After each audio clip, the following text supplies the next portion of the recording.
शान्तिः शान्तिः शान्तिः शान्तिः। शान्तिः। ओम।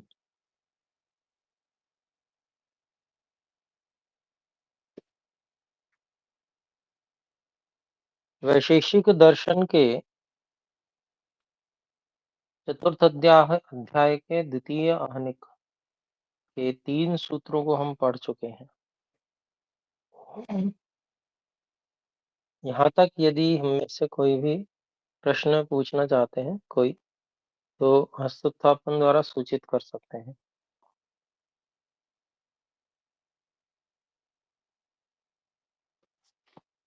जी बोले। प्रणाम आचार्य जी। ये दोनों सूत्र जो दो द्वितीय सूत्र और तृतीय सूत्र, ये क्या पूर्व पक्षी के हैं क्या?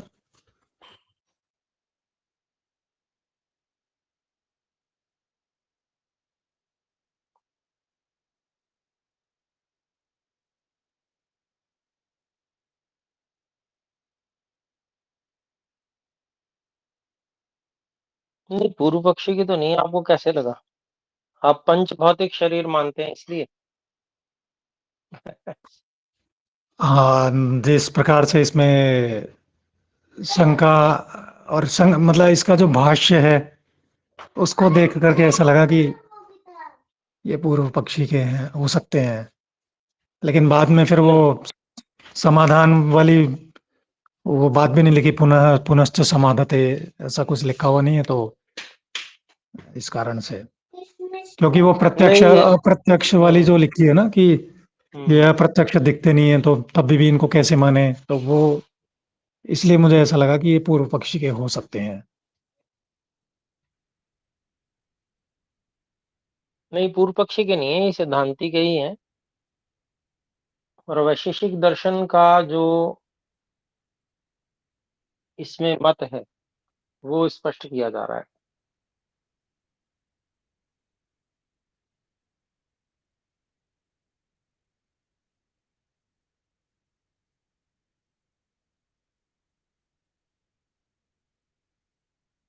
और मत क्या है?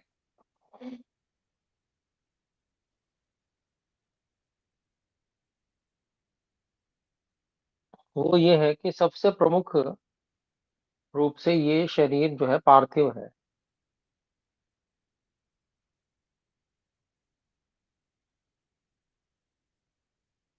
अन्य सबका सहयोग थोड़ा थोड़ा है।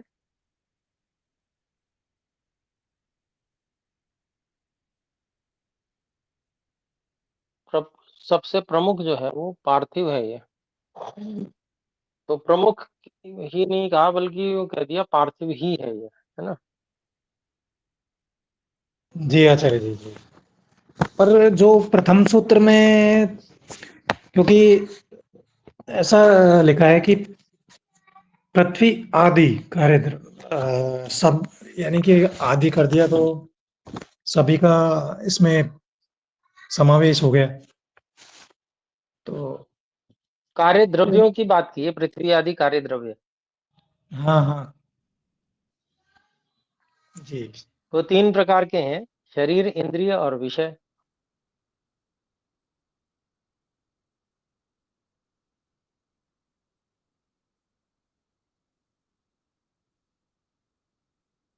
तीन चीजें हैं इनमें, शरीर है, इंद्रिय है और विषय है।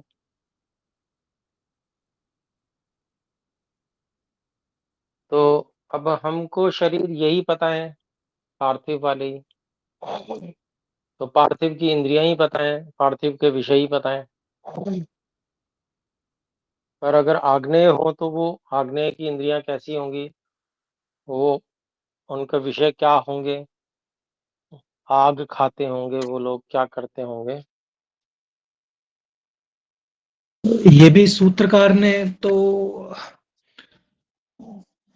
हाँ, लेकिन वो इस पे पता नहीं है। भाष्य में फिर पता नहीं है, मतलब हम लोगों को नहीं पता है, इसलिए हमको ये लग रहा है।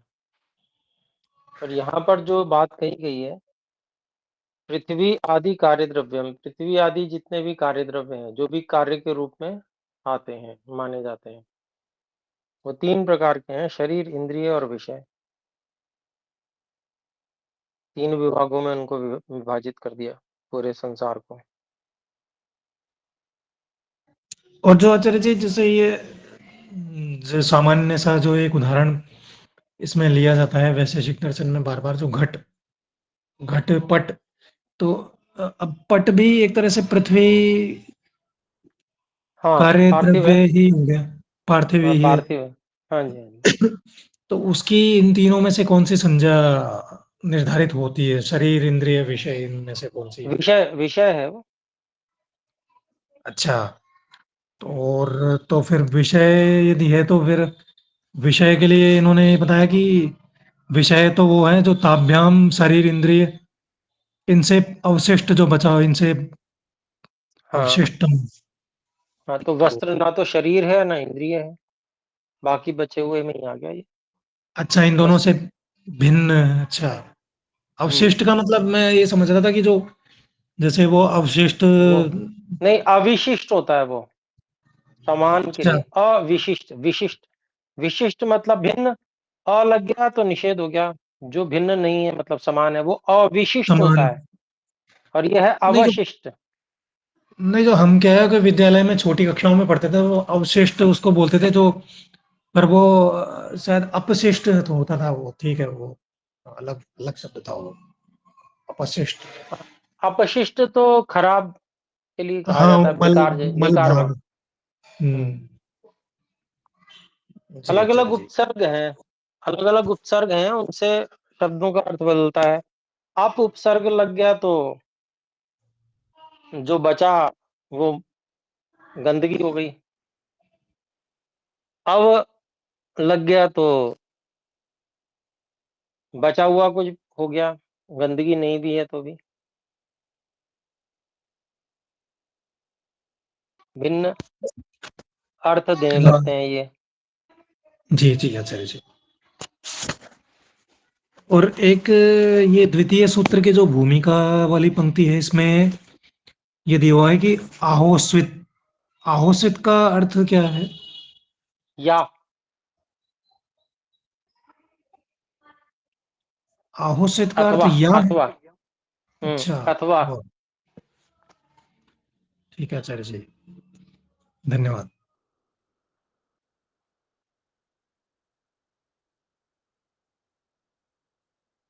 जी, धन्यवाद।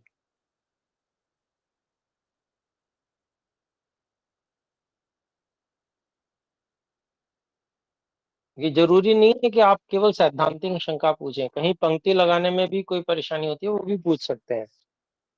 क्योंकि जब पढ़ाते हैं तो हमें पंक्ति लगाना आना चाहिए, पंक्ति को किस तरह से व्यवस्थित करें, उसका अर्थ कैसे निकालें। और कहीं पर दिक्कत आती है तो पूछ लेना चाहिए। ठीक है जी, धन्यवाद।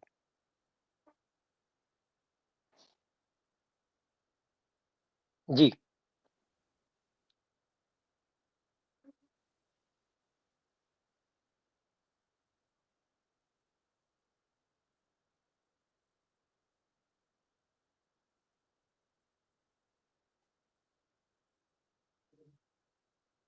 अच्छा, ये ज्वाइन हो रहे हैं, मैं समझ रहा हूँ कि कोई हाथ खड़ा कर रहा है। चलिए ठीक है।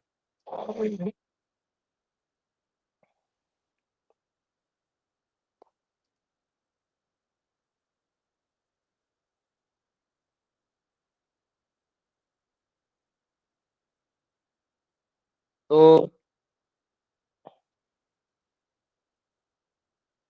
द्वितीय आने के 3 सूत्र हो गए थे, चौथे सूत्र की ओर बढ़ेंगे हम।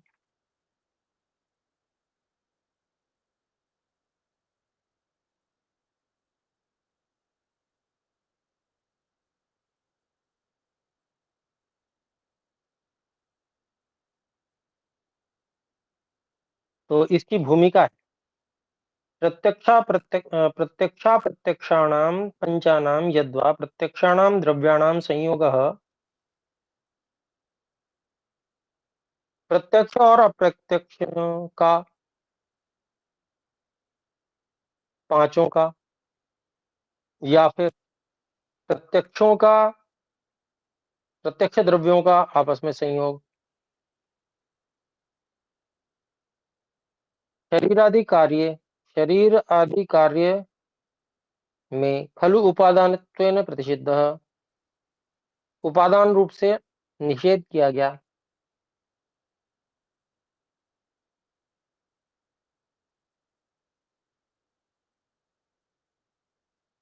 यथा तेषां संयुक्तानां, क्योंकि उन संयुक्तों का मतलब जुड़ों का, मिश्रितों का, शरीरादि कार्याणि न, शरीरादि कार्य नहीं है।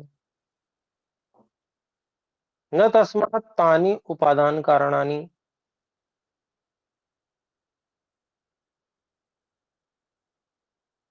न,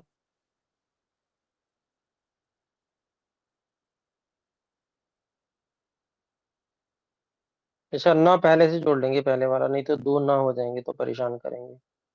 तो यतस्तेषां संयुक्तानां शरीरादि कार्याणि न, क्योंकि उन जो आपस में संयुक्त हैं ऐसे शरीर आदि के जो कार्य नहीं है।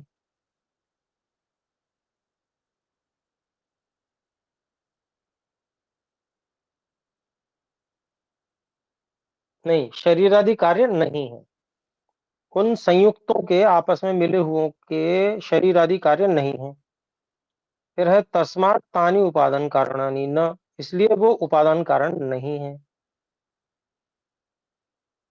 तो किस लिए है? परंतु, बल्कि अणुसंयोगस्त्व प्रतिषिद्धः, शरीर की उस उत्पत्ति में जल आदि के अणुओं का संयोग तो निषेध नहीं किया जा सकता।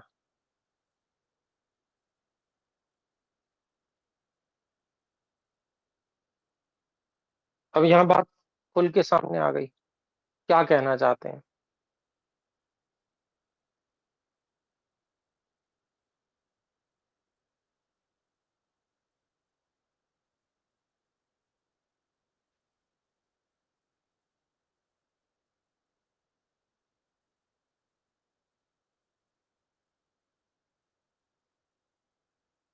क्योंकि वायु के, जल के अणुओं का संयोग तो वहां होगा ही। केवल अगर मान लो पार्थिव वस्तु न भी बनी हुई, केवल पृथ्वी में भी वायु के और जल के अणुओं का संयोग तो है ही, सहयोग है वहां पर। जल से वहां रस उद्भूत हो रहा है, अग्नि से वहां रूप उत्पन्न हो रहा, प्रकट हो रहा है, और वायु से वहां स्पर्श प्रकट हो रहा है पृथ्वी में, है ना। तो ऐसे ही जो पार्थिव वस्तुएं हैं वो पार्थिव है, वहां पर अणुओं का जो संयोग है उसका निषेध नहीं किया जा रहा है। ये वैशेषिक सिद्धांत बताया जा रहा है। क्योंकि आपने तीसरे सूत्र तक ही पढ़ा तो लग रहा था पूर्व पक्षी का होगा, लेकिन जब चौथा सूत्र भी पढ़ लेंगे तो आपको लगेगा कि नहीं, ये तो सिद्धांति का ही है। बात जो कहना चाहते हैं वो प्रमुखता की है, सबसे मुख्य तो पार्थिव ही है, बाकी सब चीजें थोड़ी थोड़ी, इसको कहते हैं ना कि अणु रूप में थोड़ा थोड़ा लगा हुआ है।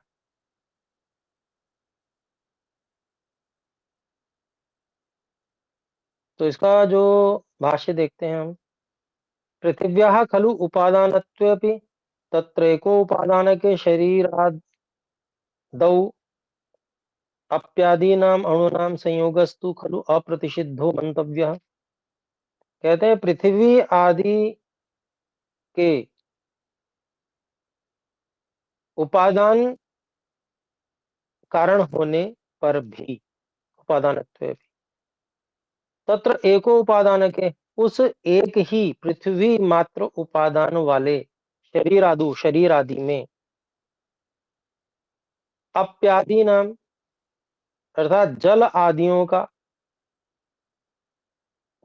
के अणु नाम अणुओं का संयोगस्तु, संयोग तो खलु निश्चय से अप्रतिषिद्ध मंतव्य, उनका संयोग तो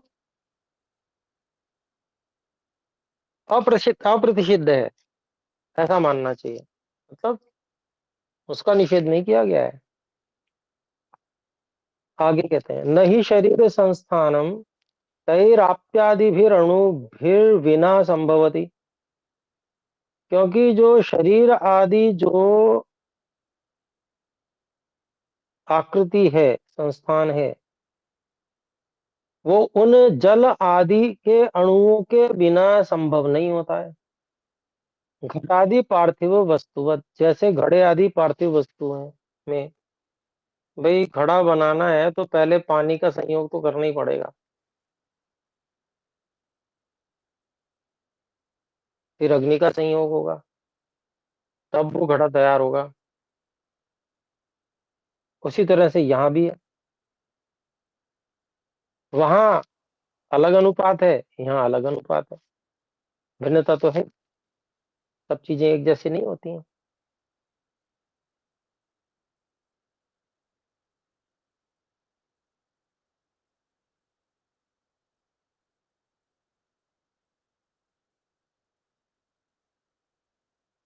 घटादि पार्थिव वस्तु, आगे कहते हैं, घटो यद्यपि पार्थिव, घड़ा यद्यपि पार्थिव वस्तु है, परंतु तत्र घट संस्थाने जलादयो न विद्यन्ते।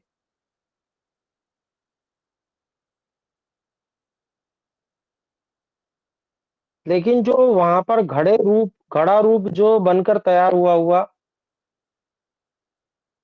घड़ा है, घट संस्थान है, उसमें जल आदि नहीं है, परंतु तद अणूनाम उपष्टंभकत्वेन तु तत्र भवितव्यमेव। लेकिन उन जल आदि के अणुओं का वहां पर उपष्टंभकत्वेन, सहायक रूप से, मतलब वहां पर इकट्ठा रूप से, जैसे वहां पर वो इकट्ठे हुए हुए हैं। उपष्टंभकत्व का मतलब इकट्ठा होना ही है, जैसे ढेर होता है वो, या यूं, हाँ ढेर ही कह लें।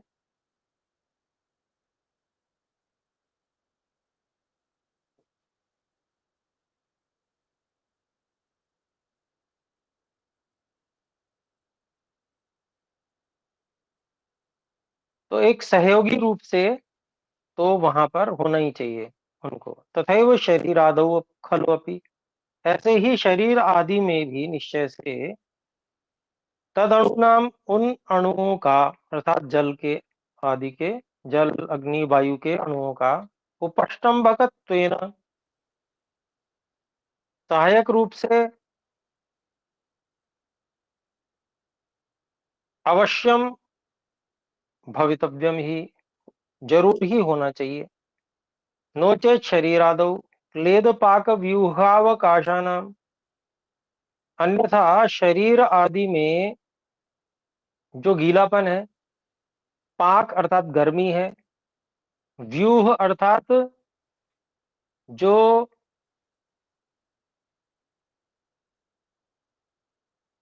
वायु का और रक्त के संचार की व्यवस्था है, एक व्यूह बना हुआ है,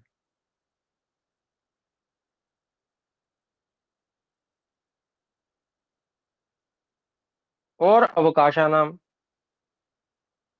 और जो खाली स्थान है, वो खाली स्थान भी है ना। यद्वा रस रूप स्पर्श अवकाश, अवकाशानाम असंभव स्यात्, अगर ऐसा ना हो तो शरीर में गीलापन, गर्मी, पाचन और वायु और रक्त संचार, और खाली स्थान, या इसको इस रूप में कहें कि रस रूप स्पर्श और अवकाश, स्थान, इसका होना असंभव हो जाए, तो अणु संयोगस्तु अभिष्ट, अभीष्ट, तो इसलिए जो वो वहां पर इन सबके अणुओं का संयोग तो अभीष्ट है ही, वो तो रहेगा ही।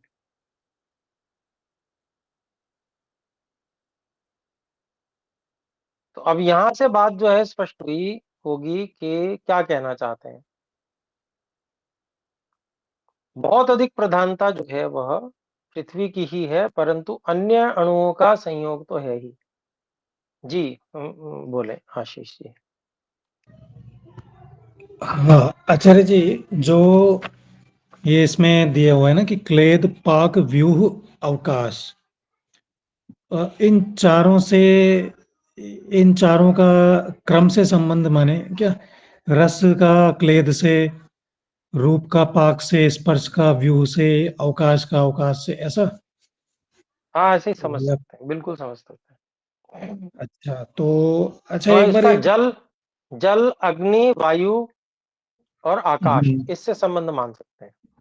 हाँ, पाक का, क्योंकि अग्नि गर्मी, से। ठीक है, अग्नि का हुँ। रूप हो गया। और व्यूह का स्पर्श से, ये कैसे हुआ? ये थोड़ा एक बार। व्यूह जो है ना, जैसे जो, व्यूह तो एक प्रकार से जाल को, हाँ, वही जाल, वही तंत्रिका तंत्र, जैसे वो वायु का ही सब खेल है। जो नेटवर्क कह सकते हैं उसको, जो हाँ, हाँ, वो वायु का ही है। ऐसा है ना कि जो अच्छा। तंत्रिका तंत्र है, वो प्राण ही है सब। प्राण के द्वारा संचारित हो रहा है वो सब कुछ। जी आचार्य जी, चेतना का वो आयुध। संवहन इत्यादि। हुँ। हाँ, ठीक है। और ये इसमें इसका क्या अर्थ होगा? नोचेच्छ, नोचेच्छ शरीर। नोचेत, नोचेत शरीर आदौ। नोचेत का मतलब नहीं तो। नहीं तो, ठीक है, ठीक है। हुँ। धन्यवाद आचार्य जी, धन्यवाद। जी, धन्यवाद। तो यहाँ पर जो है देखिए, पहले हम भोजन करते हैं तो भोजन का पाक होता है। फिर अन्य धातुएँ, पहले रस धातु बनती है, उसका भी पाक होता है। सब पाक होके ठोस शरीर, हड्डी इत्यादि ये बनते हैं, है ना? तो पार्थिव हो जाते हैं।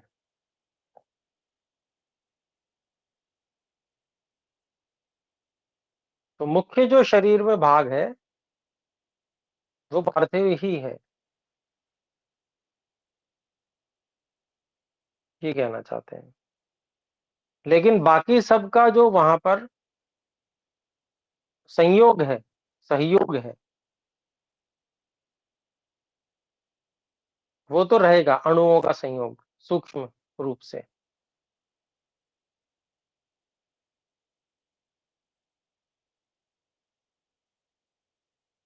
फिर अब 5वां सूत्र ले लेते हैं। तत्र शरीरम द्विविधम योनिजम अयोनिजम च।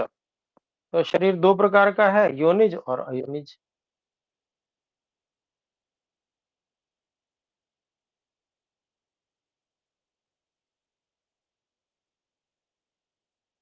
इसका भाष्य देखते हैं। तत्र शरीरे इंद्रिय विषयेषु विषयेषु, फिर शरीरम द्विविधम योनिजम अयोनिजम च, ये जो सूत्रस्थ शब्द है इनको बोलते हैं।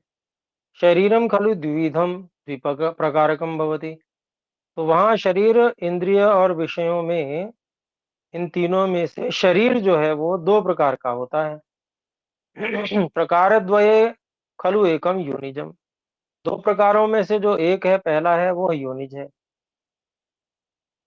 प्राणी शरीरे शुक्र शोणित सन्निपात स्थानम। प्राणी के शरीर में जो शुक्र, रजवीर्य जिसे कहेंगे, उनके मिलने का स्थान है, उसे क्या कहते हैं? योनि कहते हैं। तत्र जात मंड जातम तत्र जातम अंडज जरा अंड तत्र जातम अंड जरायुभ्याम।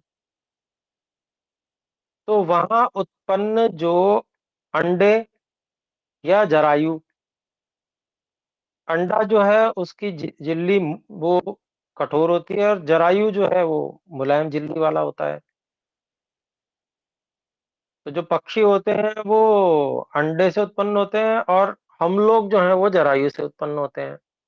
जेर भी कहते हैं जिसको, आजकल गायों में होती है ना, तो जब बछड़ा होता है या बछड़ी होती है तो वो जेर भी आती है, उसको जरायु कहते हैं। उसी के अंदर वो बच्चा पैक होता है अंदर, फिर जब बाहर निकलता है तो फिर वो जेर अलग हो जाती है, बच्चा बाहर आ जाता है।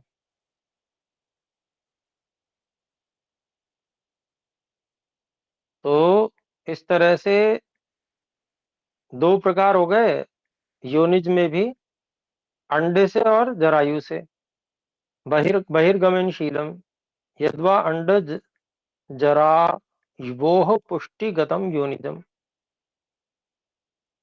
तो जो उत्पन्न होके अंडे और जरायु के द्वारा बाहर की ओर आने वाले होते हैं, या फिर जो अंडे और जरायु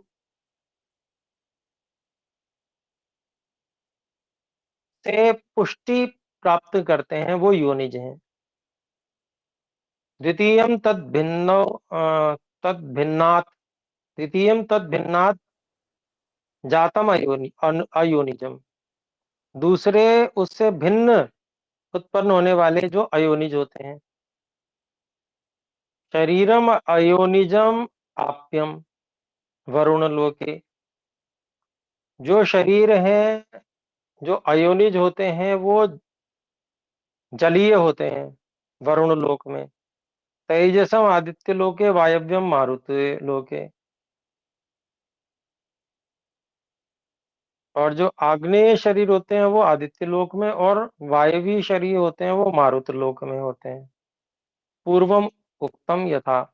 तो जैसा पहले कहा था तीसरे सूत्र में, वैसे ही यहाँ भी समझना चाहिए। तो ये अभी इसके विषय में अभी बहुत हमको लोगों को जानकारी नहीं है। पृथ्वी लोके तु उभय विधम योनिजम अयोनिजम च भवति। पृथ्वी लोक में तो दोनों प्रकार के होते हैं, योनिज और अयोनिज। तो अयोनिज जो होते हैं वो एक तो सृष्टि के आरंभ में होते हैं,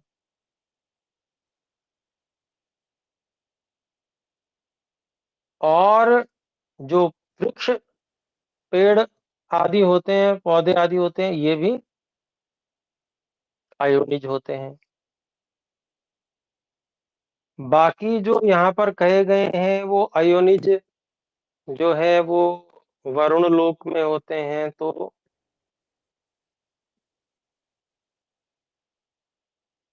और जो आग्नेय लोक में होते हैं या वायव्य लोक में होते हैं, तो ये अभी अभी पता नहीं है। क्योंकि देखिए, क्या पता वहाँ जो शरीर होते हैं उस प्रकार की, वहां पर उस कुछ इस प्रकार की योनि की व्यवस्था होती हो, हमें पता नहीं है।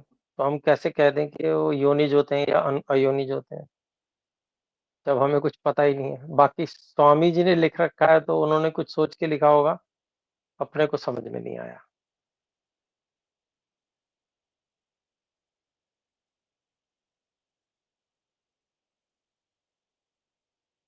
तो खैर, पृथ्वी इतनी बात तो ठीक है कि पृथ्वी में योनिज और अयोनिज दोनों होते हैं। अब जैसे अमीबा बहुत छोटा प्राणी होता है, तो उसके लिए कोई उत्पन्न करने वाला नहीं होता, उसके टुकड़े हो जाते हैं, वही दूसरा अमीबा बन जाता है।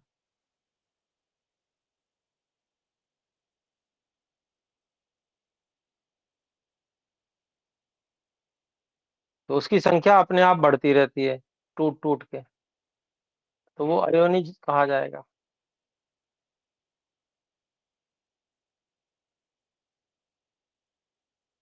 तो वो भी पृथ्वी लोक पर ही होता है। अच्छा, आगे बढ़ते हैं। पार्थिव शरीरस्य अयोनिजत्वे परिकर्म निर्दिश्यते। तो जो पार्थिव शरीर है, इसके अयोनिज होने में प्रक्रिया का निर्देश करते हैं। तो छठा सूत्र है अनियत दिग्देश पूर्वात।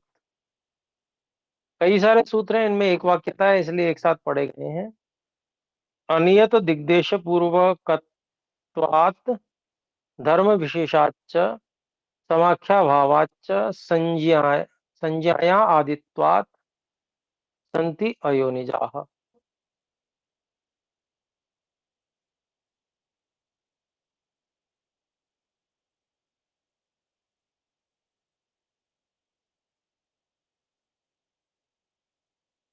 तो ये छठे से लेकर 10वें सूत्र तक ये छोटे-छोटे सूत्र हैं। इनमें एक वाक्यता है।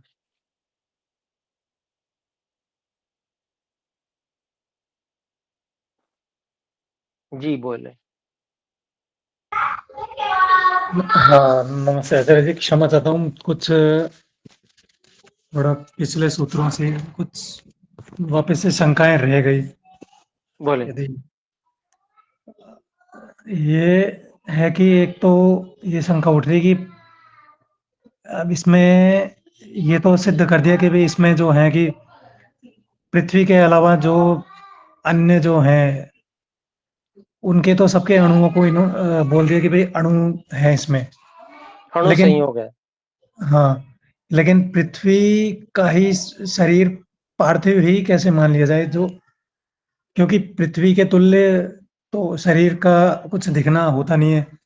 जैसे मिट्टी, पत्थर, ये हो सकता है ये थोड़ा हास्यास्पद लगे, लेकिन ऐसा शंका आई है दिमाग में। हाँ, ठीक और है, फिर अच्छी शंका है। ऐसा है ना, किसी भी चीज़ को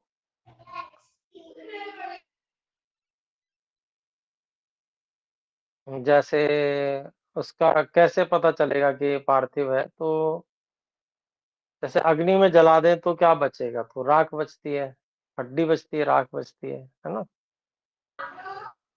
जी, आचार्य जी। तो वो पार्थिव है। बाकी जो आकाश में जो अणु संयोग था वो मिल जाता है, वायु में जो अणु संयोग था मिल जाता है, जल का वाष्पीकरण हो जाता है और अग्नि से तो संयोग करा ही रहे हैं, अग्नि में मिल जाती है। तो जी, बचता आचार्य क्या जी। है?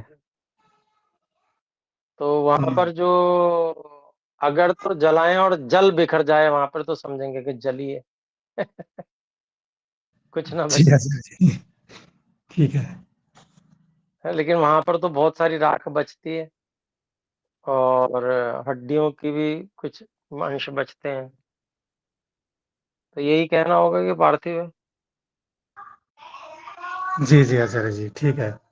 हाँ, वो जो हड्डियाँ हैं और राख हैं वो पृथ्वी के सदृश कठोरता ही है है, ना, तो देखिए। हाँ, हाँ। कठोरता है। शरीर शरीर खड़ा भी इसलिए रह पाता है कि क्योंकि इसमें हड्डियाँ हैं। हड्डियाँ ना हो तो जैसे गोबर का ढेर होता है ऐसे ये भी हो जाएगा। जी, आचार्य जी, ठीक है। गोबर का थोड़ा छोटा होता होगा लेकिन इसका थोड़ा ज़्यादा बड़ा हो जाएगा ढेर। जी, आचार्य जी, ठीक है, ये तो हाँ, स्पष्ट हो गया आचार्य जी, बढ़िया। और एक ये है कि इसमें जो घड़े का जो आपने अभी बताया था ना कि घड़े को और विषय मान के चलें, तो क्यों ना घड़े को एक शरीर मान के चलें कि घड़ा भी, क्योंकि घड़ा भी एक उसी प्रकार की संरचना है जैसे शरीर की संरचना है, तो घड़े को शरीर मानने में क्या परेशानी है? ये शंका। शरीर शब्द का प्रयोग चेतन के जिसको कहते हैं हम चेतन के भोगायतन के रूप में कहा जाता है शरीर। ठीक है। जी, जी, जी, जी, आचार्य जी। हाँ, हाँ, हाँ। तो भोगायतन के घड़े लिए को लिखा था। वो नहीं कहा जा सकता, इसलिए नहीं कहेंगे। चेतन का भोगायतन नहीं है ना घड़ा, ये तो है हाँ, शरीर, भोगायतन नहीं है। भोग का हुँ। साधन ये तो है। वो तो जो है वो विषय है, घड़ा तो ना शरीर है, ना इंद्रिय है, वो विषय है। जी, जी, जी, आचार्य जी। ठीक है जी। ठीक है, ये भी स्पष्ट हो गया। धन्यवाद, धन्यवाद आचार्य जी। धन्यवाद जी। और भी कुछ? बस इतना? ठीक है, तो आगे बढ़ते हैं।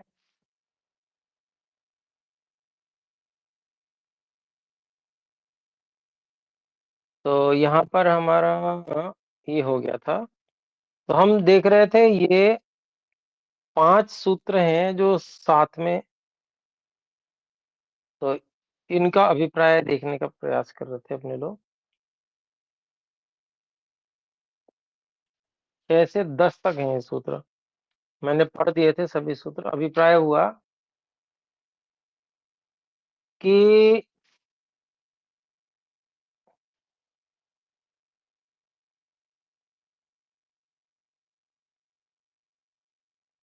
जो अयोनिज शरीर है उनके बारे में बात कर रहे हैं ना, क्योंकि भूमिका में यही था, पार्थिव शरीर से अयोनिजत्वे परिक्रम निर्देश्यते। भाई अयोनिज शरीर होते कैसे हैं, उसमें उसकी प्रक्रिया क्या है? तो कहते हैं कि भाई जो अनियत फल है उसको देने के लिए दिशा और देश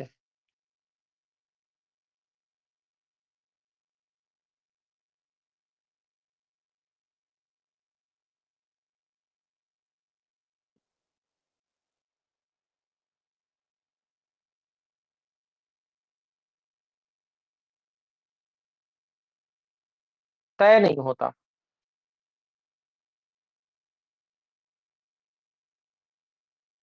नहीं हो पाता।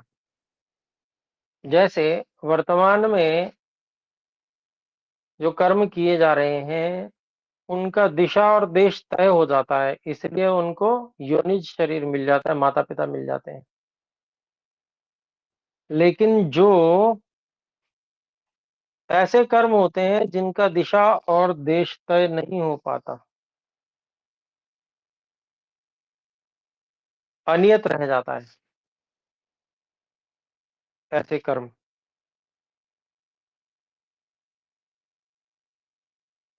तो वो ऐसे फल देने वाले होते हैं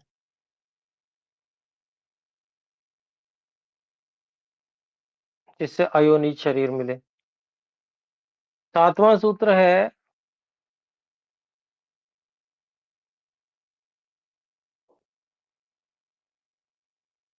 धर्म विशेषाच। पूर्व कर्म पूर्वकृत कर्म जो है वो उनकी विशेषता ऐसी रहती है, उनमें ऐसी विशेषता होती है कि जिससे योनिज शरीर नहीं मिल सकता, अयोनिज ही मिलेगा। फिर समाख्या भावाच।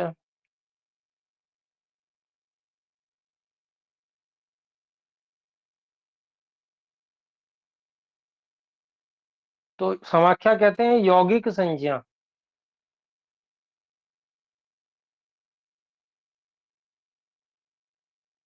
का भाव होने से। यौगिक संज्ञा का भाव होने का अभिप्राय ये है कि यथा नाम तथा गुण, या यथा गुण तथा नाम। तो जो अयोनिज आदि ऋषि होते हैं उनका नाम परमात्मा के द्वारा ही रखा जाता है, उनके गुण के कारण से, उनका गुण वैसा है।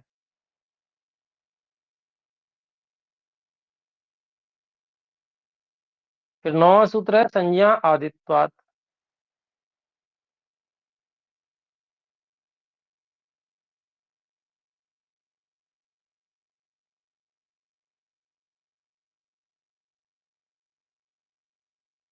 सर्वप्रथम संज्ञा जो है वो अमनुष्यकृत है, अर्थात सर्वप्रथम जो नाम रखा गया वो मनुष्य ने नहीं रखा। जो सृष्टि के आदि में अयोनिज शरीर धारी हुए मनुष्य, तो उनका नाम मनुष्यकृत नहीं है, अमनुष्यकृत है, परमात्मा के द्वारा रखा गया, ऐसा कह लें। अच्छा, समय हो गया क्या? हम्म। और फिर संति अयोनिज शरीर पृथ्वी पर इन सब कारणों से होते हैं। सूत्र संख्या 6, 7, 8 और 9 ये कारण हैं जिनके कारण से पृथ्वी पर अयोनिज शरीर होते हैं। और ये जो सृष्टि के आरंभ में जो ईश्वर के द्वारा पृथ्वी में बीज से और शरीर निर्माण की प्रक्रिया होती है, उनके लिए यहाँ पर बात की गई है, अयोनिज के लिए। उनको सबसे मुख्य अयोनिज माना गया है। तो इसके भाष्य के विषय में फिर अगली कक्षा में बात करेंगे। आइए एक बार ओम का उच्चारण कर। ओम ओम सर्वेभ्यो नमः। सभी को सादर नमस्ते। नमस्ते गुरु।